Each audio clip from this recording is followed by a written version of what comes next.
Pesantren di Radio. Program ini terselenggara atas kerjasama Direktorat Pendidikan Diniyah dan Pondok Pesantren Direktorat Jenderal Pendidikan Islam Kementerian Agama.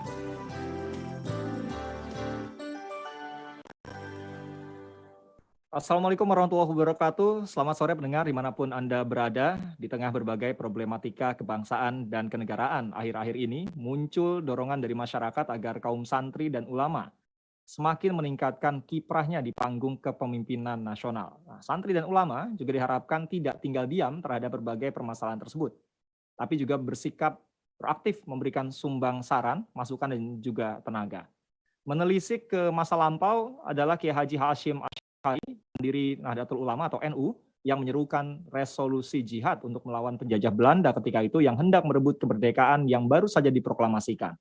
Manifestasi peran santri dan ulama juga dapat ditilik pada masa pergerakan nasional di era pra-kemerdekaan.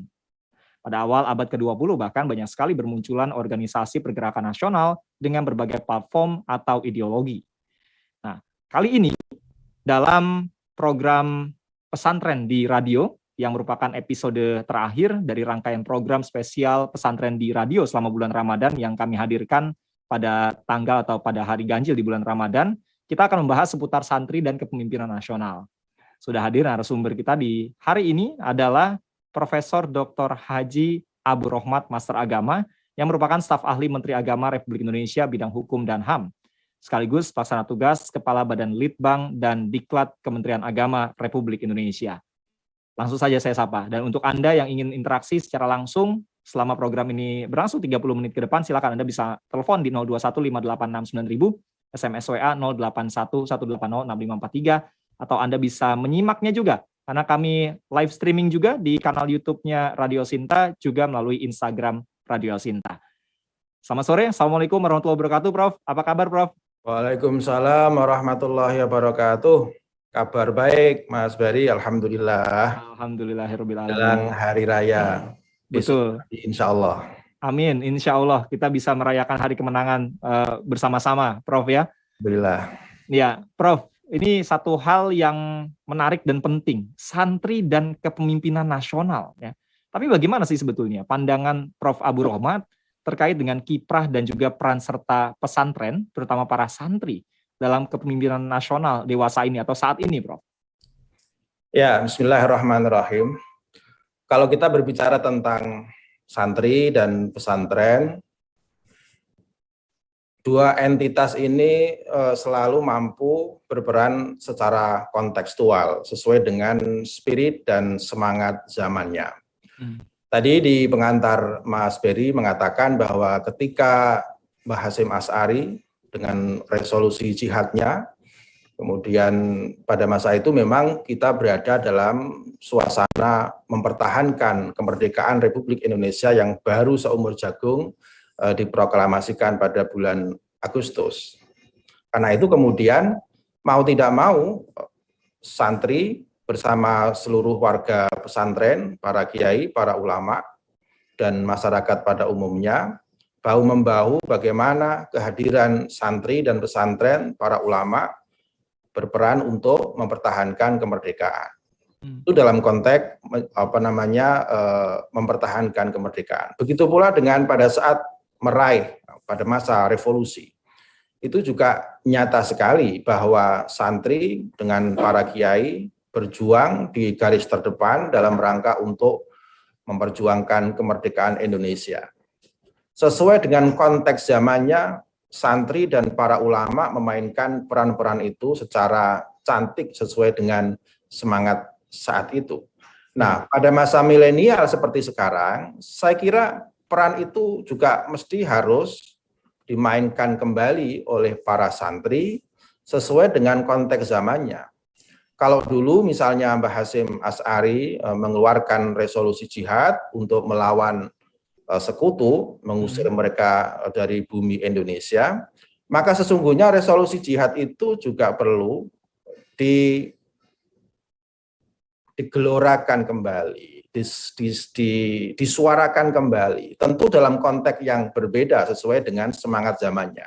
Jadi misalnya resolusi jihad, bagaimana santri harus mampu menguasai ilmu pengetahuan, bukan hanya ilmu agama saja, tetapi juga ilmu pengetahuan dan teknologi. Itu juga membutuhkan resolusi jihad. Bagaimana kemudian misalnya Kementerian Agama memiliki salah satu program prioritas yaitu kemandirian pesantren.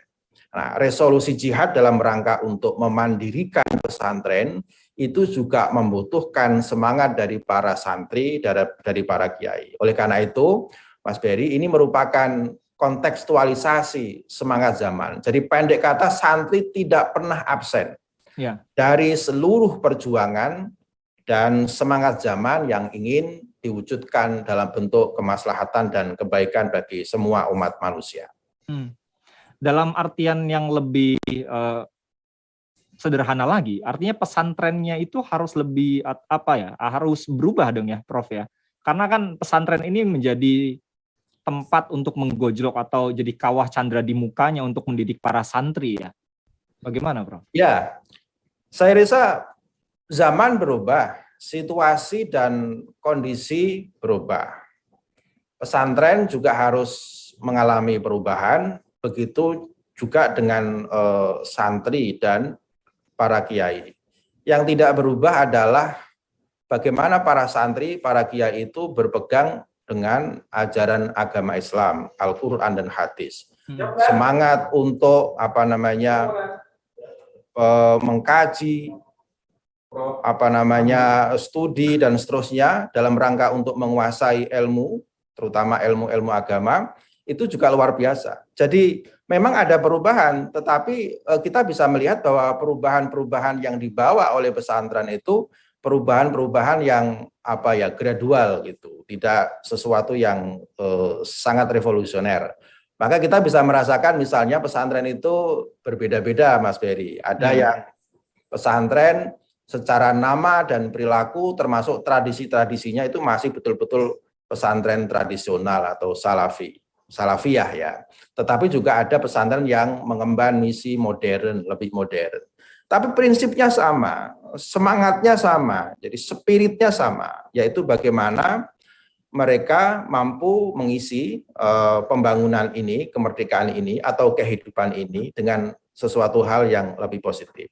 Jadi berubah pasti karena memang situasi dan kondisinya juga mengalami perubahan.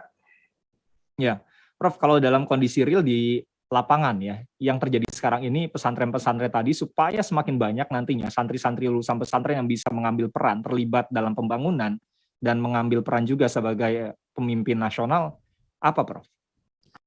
Ya, tidak ada cara lain ya, kecuali pertama, bahwa para santri harus membekali diri dengan berbagai macam ilmu dan skill yang dibutuhkan.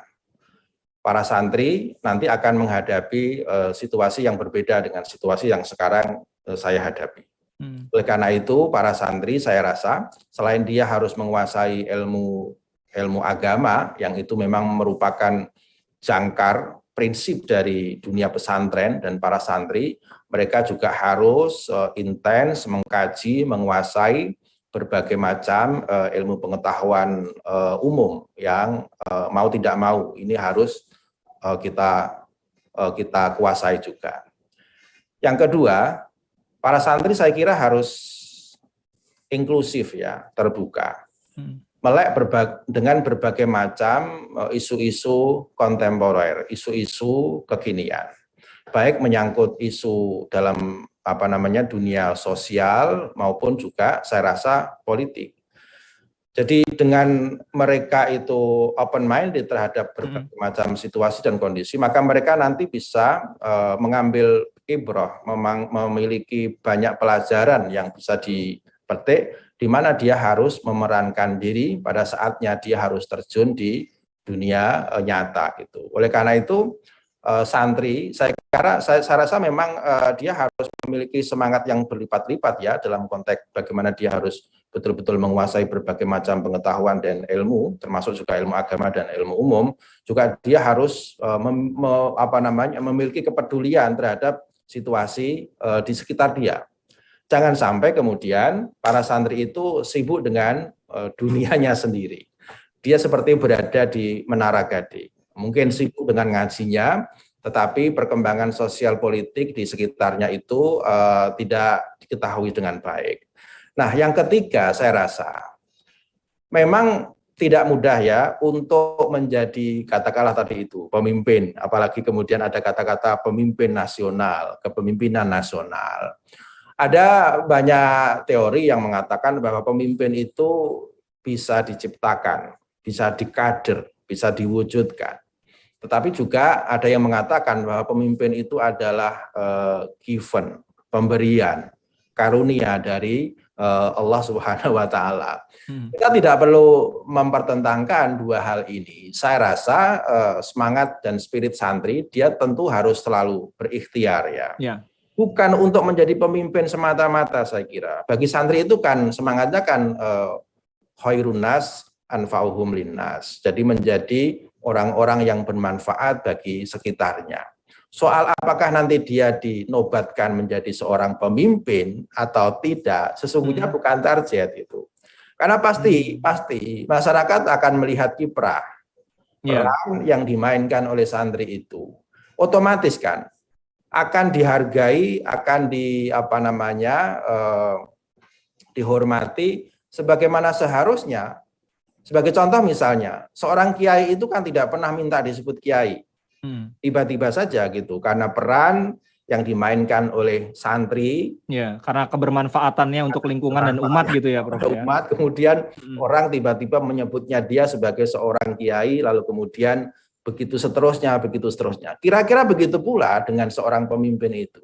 Saya kira kita merasakan betapa pemimpin yang berasal dari santri itu memiliki satu karakter yang khas, yang unik, yang mungkin bisa dibedakan dengan karakter pemimpin yang bukan berasal dari background santri. Begitu, Mas Ferry.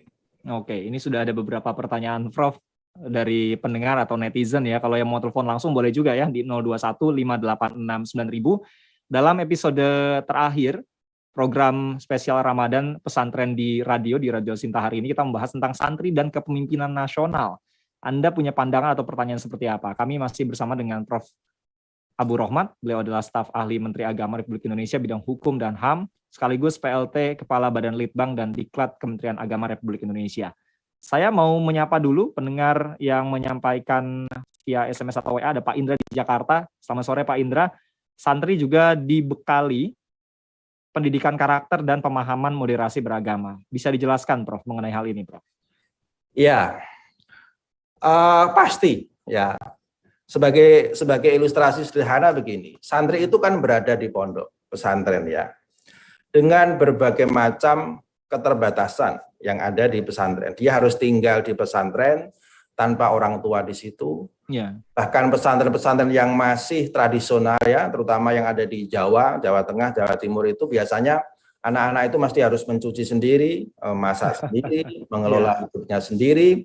Dari mulai dia bangun sampai kemudian dia tidur itu semua dilakukan sendiri. Itu artinya bahwa santri dididik untuk memiliki karakter disiplin yang kuat, bisa memanage dirinya sendiri, bisa mengelola dan menyelesaikan masalahnya sendiri. Pendek kata, santri diajarkan untuk mandiri, hidup mandiri, betul-betul mandiri dalam pengertian yang sesungguhnya.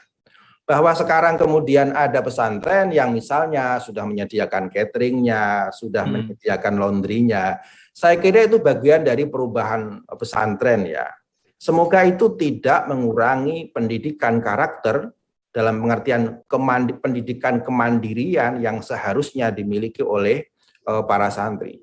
Kita bisa melacak, Mas Berry, bahwa dulu anak-anak pesantren itu pasti pintar masak gitu. Kira-kira kalau ada lomba chef master gitu ya nggak kalah-kalah amat. Ya, santri boleh lah ya.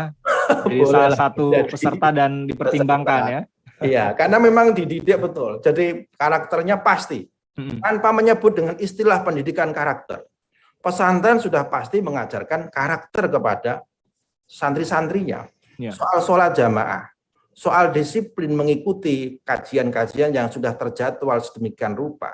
Soal bagaimana dia latihan ceramah atau khitobah misalnya. Soal bagaimana dia bekerja sama dengan tim, misalnya dalam satu kegiatan kerja bakti atau roan. Itu semua bagian dari pendidikan karakter. Cuman pesantren tidak pernah menggunakan istilah pendidikan karakter, tetapi tentu pasti karakter merupakan salah satu hal yang sangat penting bagi kiai untuk diajarkan kepada para santrinya. Nah, mengenai moderasi beragama, saya rasa meskipun pada waktu itu tidak atau belum ada istilah moderasi beragama, karena moderasi beragama itu barang baru. Baru tahun 2019 yang lalu ada istilah moderasi beragama, lalu Gus Menteri sekarang menguatkan menjadi penguatan moderasi beragama. Sudah pasti pesantren itu diajarkan dengan berbagai macam, misalnya kitab ya, yang itu berbagai macam madhab diajarkan oleh kiainya itu. Mereka belajar banyak hal dan diajarkan betul-betul bisa memiliki sikap i'tidal, moderat, tidak ekstrim kiri dan tidak ekstrim kanan. Maka dengan berbagai macam pengetahuan agama yang diajarkan kepada para santri, dia menjadi mengerti mana sikap yang dianggap ekstrim dan mana sikap yang dianggap moderat. Dan oleh karena itu sesungguhnya naturnya, fitrahnya para santri itu sesungguhnya adalah mereka memiliki mempraktekkan moderasi di dalam menjalankan agamanya. Tidak ada ceritanya pesantren itu ekstrim gitu, tidak ada. Nah, ini jadi catatan kita semua ini ya. Kalau kita tarik ya dengan kondisi kekinian ya, bagaimana santri dan kepemimpinan nasional, contohnya sudah ada Prof ya, bagaimana wakil presiden kita ya, Kiai Haji Ma'ruf Amin adalah notabene seorang santri, kemudian muncul dan menjadi salah satu pemimpin nasional. Atau sebelumnya, pendahulu kita, ada Gus Dur, Kiai Haji Abdurrahman Wahid, yang notabene juga menjabat sebagai pemimpin kita, sebagai Presiden Republik Indonesia ketika itu. Ini contoh-contoh yang sebetulnya menggambarkan betul peran santri dalam kepemimpinan nasional, begitu Prof ya? Ya, tahun 2021 ketika peringatan Hari Puncak Hari Santri Nasional 22 Oktober ya, Pak Menteri Agama memberikan sambutan yang saya kira sangat magis ya, dan menggelorakan semangat para santri bahwa sekarang para santri bisa menjadi apa saja. Menjadi apa saja dalam pengertian yang positif ya. Kita sudah memiliki berbagai macam contoh pemimpin-pemimpin yang berasal dari pesantren, dari para santri itu, baik pada tingkat nasional dan apalagi pada tingkat yang paling rendah, misalnya di tingkat-tingkat kecamatan, desa, misalnya dan seterusnya itu. Itu contoh yang faktual bahwa santri bisa menjadi apa saja. Presiden ada, yang menjadi wapres ada, yang menjadi menteri ada, banyak sekali. Pengusaha ada, banyak, anggota DPR itu juga banyak juga. Dalam birokrasi juga tidak sedikit. Tetap menjadi kiai juga apalagi, tetap menjadi santri sepanjang hidupnya juga tidak kehitung lagi. Karena itu juga bagian dari cita-cita yang harus kita hargai. Dan oleh karena itu, ini menjadi tantangan bagi santri nih. Dulu ketika pada zaman Orde Baru, kan ada obstacle dari Orde Baru. Ada berbagai macam kendala yang dibuat oleh pemerintahan saat itu, sehingga santri dihalang-halangi untuk tumbuh. Ya tetap tumbuh, cuma tumbuhnya kecil gitu, seperti di bonsai gitu ya. Nah sekarang obstacle itu tidak ada. Rezim yang otoriter tidak ada. Sekarang betul-betul santri itu merasakan kemerdekaan, merasakan bagaimana kita ini bisa tumbuh menjadi apa saja. Diberikan keleluasaan ya Prof. Diberikan keleluasaan. Nah, oleh karena itu, para santri betul-betul harus memanfaatkan situasi ini dengan cara yang baik, supaya dia tidak terpesona dengan aktivitas yang tidak penting ya. Tidak memiliki target di dalam hidupnya, lalu kemudian bisnis as usual, jadi orang biasa-biasa saja gitu. Padahal kita sekarang punya kesempatan untuk menjadi apa saja. Nah ini yang harus kita antisipasi supaya santri itu juga terus tumbuh seperti pada masa yang dulu dan yang akan datang nanti. Saya bacakan kembali beberapa komentar yang masuk. Ada via WA dari Pak Agus. Selamat sore Pak Agus. Harusnya santri atau kiai ini mendapatkan kesempatan juga Prof. pengelolaan hutan. Karena yang jadi pemimpin di negeri ini sekarang, karena kebanyakan mereka itu adalah pejuang dari santri dan kiai yang jadi pemimpin di negeri ini, kata Pak Agus. Kemudian juga ada komentar dari Pak Rohmat yang kebetulan salah satu alumni ya, pernah menjadi santri di sebuah pesantren di Jombang di era 90-an awal, merasakan betul kemajuan pendidikan pesantren sekarang ini. Dan kagum juga ya dengan cara pendidikan pesantren sekarang ini yang tidak kalah dengan pendidikan umum katanya. Sekarang banyak juga santri-santri yang berkesempatan kuliah di perguruan tinggi negeri atau bahkan juga di kampus-kampus luar negeri, kata Pak Rohmat ini, Prof. Ya, Silakan, Prof. ya, faktanya memang persis seperti apa yang dikatakan oleh Pak Rohmat atau apa namanya Pak Agus ya. Bahkan Kementerian Agama punya program beasiswa santri. Dia bisa ke luar negeri, bisa di dalam negeri. Kalau dulu santri itu hanya kuliah di IAIN, di UIN ya, yang fakultas-fakultas agama, maka sekarang para santri itu bisa masuk di perguruan tinggi umum ya, di UI, di UGM, ya di kampus-kampus umum dengan berbagai macam jurusan umum yang luar biasa. Di luar negeri saya kira kita juga mendapati satu kenyataan bahwa begitu banyak data mengenai teman-teman kita yang sekolah di luar negeri dan ternyata background-nya itu adalah pesantren. Mereka mengambil studi-studi yang nggak kita bayangkan. Kalau dulu itu kan hanya kebanyakan di Al-Azhar begitu ya, dengan studi keislaman. Mereka itu ada yang di pertambangan, di ekonomi, di nuklir, di artificial intelligence dan seterusnya. Itu dahsyat dan luar biasa. Maka sebenarnya ini kesempatan yang memang harus kita ambil. Kita memang sudah lama ya menunggu. Dan ini menjadi perjuangan kita bersama, terutama para santri itu untuk tidak pernah lelah memperjuangkan, mempelajari hal-hal baru supaya mereka besok ke depan yang nanti akan menjadi estafet generasi kita yang akan datang. Ya. Tadi Prof. Abu Rohmat sudah menyinggung sedikit nih peran dari Kementerian Agama untuk meningkatkan kontribusi dan peran dari santri. Salah satunya tadi ya beasiswa untuk santri. Ya. Selain itu apalagi sih Prof dukungan yang diberikan oleh Kementerian Agama supaya santri ini bisa berdaya saing lebih, bisa mewujudkan tadi ya, bisa jadi pemimpin nasional, Prof? Ya, kita harus memahami bagaimana dunia pesantren, lalu kemudian bagaimana Kemenak harus memainkan diri. Pesantren itu dari dulu dunia yang sangat independen ya, dia merdeka, dia unik dari masyarakat, oleh masyarakat, untuk masyarakat. Oleh karena itu, bahkan sebelum Indonesia merdeka, para santri, para kiai, para pesantren itu sudah memiliki satu karakteristik yang unik, yang luar biasa. Dan pesantren ini tidak bisa diintervensi.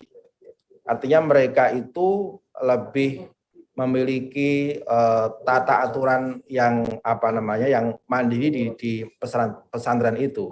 Jadi mereka lebih ngikutin para kiainya daripada misalnya pemerintah atau Kementerian Agama. Nah, dalam kondisi yang unik seperti itu, maka Kementerian Agama ya cukup harus memahami ya.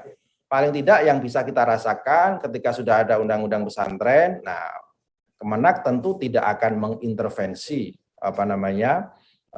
pesantren. Lakukan adalah memberikan fasilitasi dalam bentuk berbagai macam program, misalnya yang dikemas dalam program kemandirian pesantren, bukan hanya dalam bentuk beasiswa saja, misalnya dalam bidang kemandirian untuk ekonomi dan seterusnya itu ada. Nah ini semakin tahun itu juga makin banyak bantuan-bantuan yang produktif yang bisa diakses oleh pesantren, oleh para santri. Nah harapannya cuma satu, yaitu bagaimana pendidikan di pesantren makin meningkat, makin baik, lalu kemudian alumni pesantren juga mampu nanti ya mengikuti pendidikan lebih tinggi yang lebih kompetitif, lalu kemudian dia nanti berhasil dalam bidangnya masing-masing, dan akhirnya adalah dia akan menjadi pemimpin-pemimpin hebat pada masanya nanti. Mas. Tentu itu memiliki tantangan ya Prof, tapi apa sih sebetulnya tantangan nyata dalam kita atau para santri dan pesantren ini bisa berani ya menjajaki perannya dalam kepemimpinan nasional kelak, Prof? Ya, pesantren itu kan sebenarnya tidak punya rasa takut ya. Jadi dalam situasi apapun dia selalu memiliki satu keyakinan yang kuat karena para santri adalah punya punya ini ya jangkar akidah, ya, jangkar keislaman yang kuat sehingga dia itu merasa ya apapun harus dihadapi. Kalau kita hubungkan dengan dunia sekarang, dengan dunia misalnya pada masa kolonialisme dulu, saya kira sekarang jauh lebih indah, lebih enak daripada pada masa dulu. Kalau masa dulu kita berani, betul-betul berani dalam pengertian yang sesungguhnya, termasuk berani mati gitu. Maka sekarang saya kira tidak ada alasan untuk tidak melakukan keberanian yang sama gitu. Sepanjang para santri mengerti tentang ilmunya, bagaimana dia hidup dan mengisi kehidupan ini dengan lebih baik, saya kira tidak ada ketakutan apapun. Yang penting adalah satu, dia punya keyakinan bahwa apa yang dia lakukan itu benar menurut agama, benar menurut aturan negara. Yang kedua, dia punya ilmu untuk melakukan itu. Tidak ada kendala apapun, dan kita bisa merasakan bagaimana para santri itu bisa mengarungi kehidupan yang macam-macam itu dengan satu keberhasilan yang luar biasa. Bahwa para santri itu macam-macam wujudnya, ya iya, memang santri itu macam-macam. Tidak semuanya jadi kiai loh ya. Jadi dia bisa menjadi macam-macam dalam pengertian yang positif sesuai dengan peran yang dibutuhkan oleh masyarakat, banyak itu. Ya, yang paling penting adalah memberikan diri sendiri ini bermanfaat ya untuk kepentingan umat dan juga bangsa di kemudian hari. Baik, Prof. Terima kasih Prof. Abu Rohmat sudah memberikan pencerahan ya kita dalam program pesantren di radio pada sore hari ini, dan di episode terakhir selama bulan Ramadan kami memang menyiarkan program khusus ini. Temanya hari ini adalah santri dan kepemimpinan nasional. Mudah-mudahan dari sini kita bisa mendapatkan gambaran bagaimana nantinya santri bisa hadir dan juga menjadi pemimpin nasional. Sudah banyak contohnya. Salah satunya mungkin juga ada Prof. Abu Rohmat ya. Belum.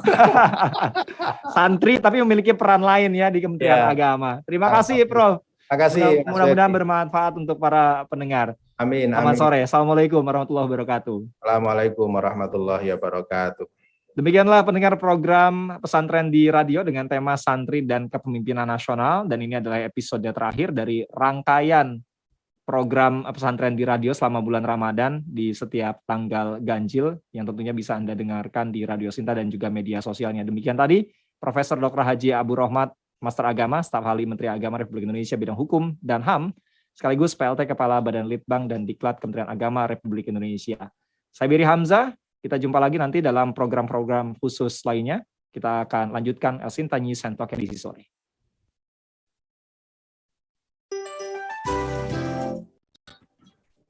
Pesantren di radio.